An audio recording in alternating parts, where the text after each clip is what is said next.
TV1. Bringing you the news, I'm Tharusha Kumar Singha. Just before we start off, let's take a look at your headlines for this afternoon. The Government Medical Officers Association warns of a possible increase in COVID-19 deaths during the end of this month. Increase of the 1,000 rupee daily wage of the estate workers to be gazetted within the coming 2 weeks.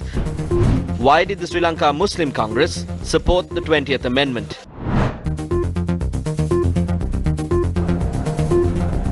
On to your lead story of the bulletin, Army Commander General Shavendra Silva spoke about the vaccine being provided to the general public commencing from today.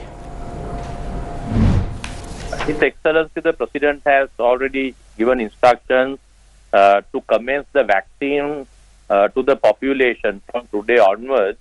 With that, the most likely those who are interacting with the public, the workers who are interacting with the public, and also those who are facing high risk will be vaccinated starting from today, beginning with the Western province in Sri Lanka. The general public are concerned about the new COVID-19 variant in the country. What are the new variants of the virus and how does it affect us? Let's take a look. Scientists estimate that there have been thousands of mutations in the COVID-19 virus since it was first identified a year ago. Why should this variant be a concern? Of course, we are studying the situation very carefully. There are certain amount of variants that we have found. We are watching the situation very carefully. Our expert committees are meeting together and to discuss as to how we could combat the new situation. Not panic. We are not going to take hasty decisions to lock down provinces. We do not want to make the people uncomfortable. We want to ensure that the people are not affected. We hope that the country would receive about 3 million COVID-19 vaccines by the end of next month. We are reconsidering the use of the Sputnik 5 vaccine from Russia and the Pfizer vaccine. We are looking into all the possibilities.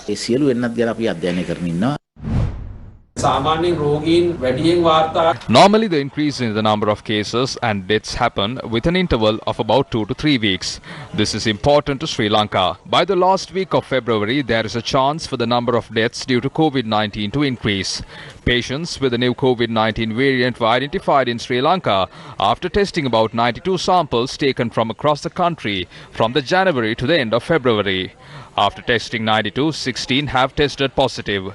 20,000 patients were identified just with January. If 16 were identified after testing 92, I don't know how to interpret this. Since all the information has not yet come out, from the available information, we can tell that there is a considerable amount of patients infected with the new variant.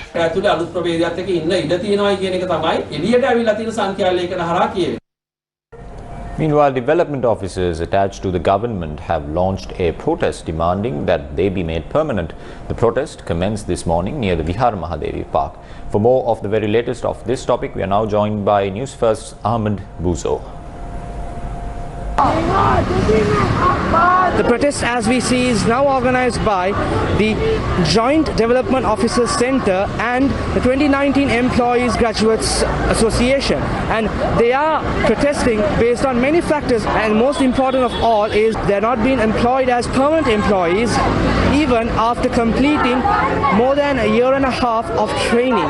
And right now we can see that they are marching all the way from the Vihara Mahadevi Park towards the President's Secretariat office in Golface. And bringing to you more information for the Newsfirst team, I am Ahmed Buso. Farmers in Walsapagala continue to engage in a satyagraha for the 29th consecutive day with wild elephants roaming in the area every night. This satyagraha is being held with the participation of 86 farm associations led by the Walava Left Bank Joint Farmers Organization, demanding the gazetting of the proposed Hambantota Wild Elephant Management Reserve. Representatives of the farmers' organizations engaged in the satyagraha marched to the Mahaweli Superintendent's office in Mayurapura, Hambantota. Taking a look at one of your headline-making stories this afternoon, a group of members attached to the Sri Lanka Muslim Congress explained the factors that contributed to a decision to support the 20th Amendment to the Constitution yesterday. Sri Lanka Muslim Congress All 4 members of the Sri Lanka Muslim Congress pledged to support the 20th Amendment to the Constitution purely based on the agreement to bury the COVID-19 victims within our community. The Prime Minister worked with us. However, we did not get the support since certain members of the government did not accept this. විරෝධ කණ්ඩායම මේ විරෝධයෙන් ඉන්න නිසා මේක අද වෙනකන් අපිට මේක සහයෝගයක් අපිට හම්බුන්නේ නැහැ. අගමැතිතුමා පාර්ලිමේන්තුවේ මේ I thanked the Prime Minister after he addressed the topic in Parliament. Prime Minister did not say anything at that point. Certain members attached to the SLPP are speaking against this. I objected. ඒ පිළිබඳව අපි කියලා දකිනවා. Views were also expressed by the government faction in this regard. Prime Minister responded to the question from Marikkar to accept the burial of COVID-19 victims from the Muslim community. We will provide approval after deciding it through a committee. If the committee recommends, we can go ahead. We are looking to protect the customs of everyone. Certain people look to create problems. Prime Minister said the opportunity will be provided following the decision from specialists.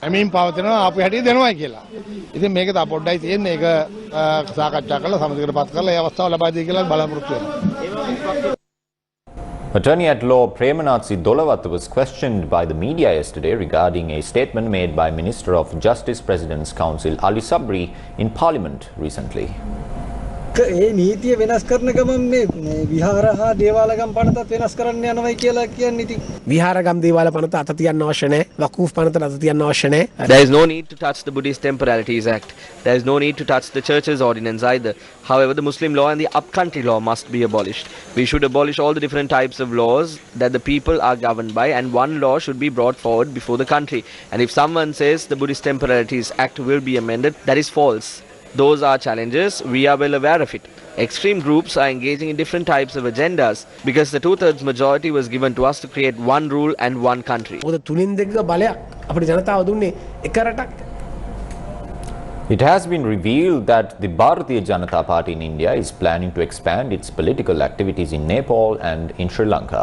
The revelation was made by the Chief Minister of Tripura, Biplab Deb, at a public rally in the capital Agartala. The Chief Minister further said that the Indian Home Minister Amit Shah had discussed the issue with other leaders and had planned to form governments in Nepal and in Sri Lanka. This statement has created a major political crisis in India. The Indian opposition claims that action should be taken against the statement made by the Tripura Chief Minister, as Nepal and Sri Lanka are sovereign states.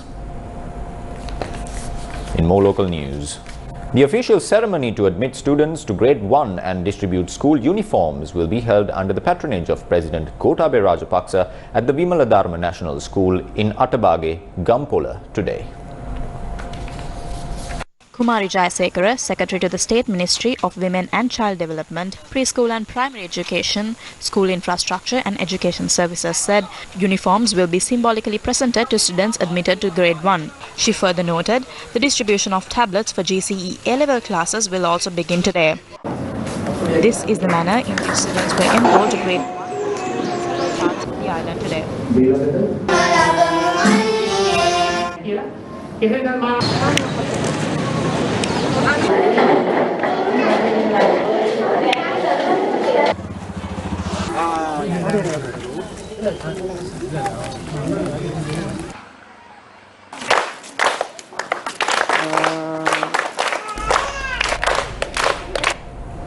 More headline making news this afternoon. The period given to present objections for the decision taken by the Wages Board to increase the 1,000 rupee wage concluded this noon. Commissioner General of Labour Prabhat Chandakirti stated that the relevant objections must be handed over to the Department of Labour. Afterwards, the objections are to be considered by the Wages Board within the next week. Commissioner General of Labour stated that the steps will be taken to gazette the 1,000 rupees wage increase afterwards. He stated that it will take place within the next 2 weeks. Yogeswari Patgunaraja has been appointed as a member of the commission appointed by the President to probe human rights violations through an extraordinary gazette notification. The commission was appointed on the 20th of January and Supreme Court Judge MHMD Nawaz, retired IGP Chandra Fernando and retired District Secretary Nimala Bay City were appointed as its members. Taking a look at more news from here at home. The final rites of the late W.J.M. Lokubandara will be performed according to the quarantine laws at the Kotikavatta cemetery today. Former Speaker of Parliament W.J.M. Lokubandara passed away yesterday while receiving treatment for COVID-19 at the IDH. Late W.J.M. Lokubandara, who entered the Parliament in 1977, contesting for the UNP, held the position of Non-Cabinet Minister of Indigenous Medicine. In 1989, he held the position of Minister of Cultural Affairs, Education and Media. He held the position of Chief Opposition Whip between 1994 to 2001. Late W.J.M. Lokubandara held the position of 16th Speaker of the Parliament from 2004 to 2010. Apart from politics, he was well known in the country as a literary figure, poet and a member of Hella Howler.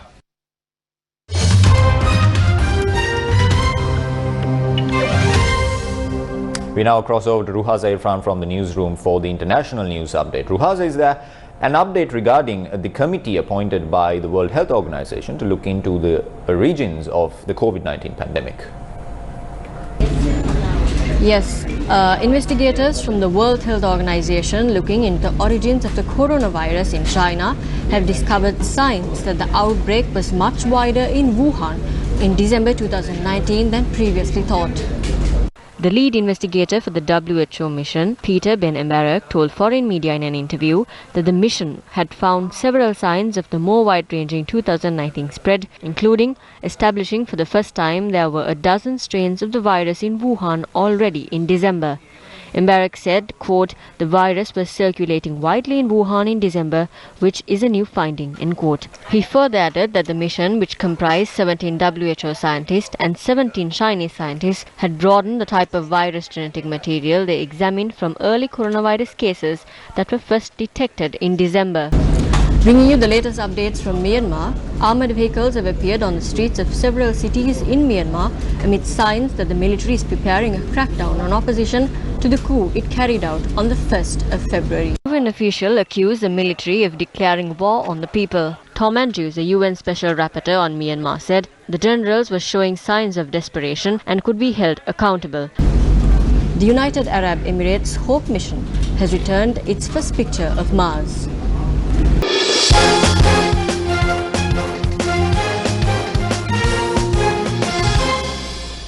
Thanking Ruhaza for that comprehensive update, taking a look at the sports arena in the international arena.